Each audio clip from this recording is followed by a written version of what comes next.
Мөлдір? Ау? Не алып жатсың? Не болды?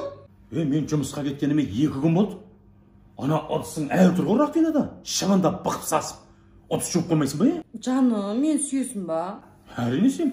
Сүймесем үйленем ба саған? Онда ыдысты өзің жуа салшы. Мен ба? Я? Жарайды, жуа салам.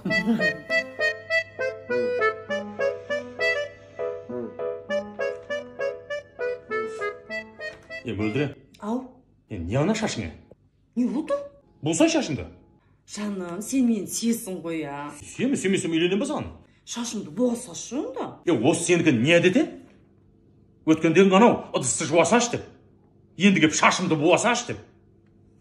Сен бір күн маған бала туа салшы дейтін шығарсың? Вот идея.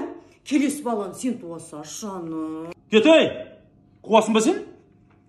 Мен саған неме, түрі еркек, бұты әйел, ЛГБТ-ң ба саған? Қума!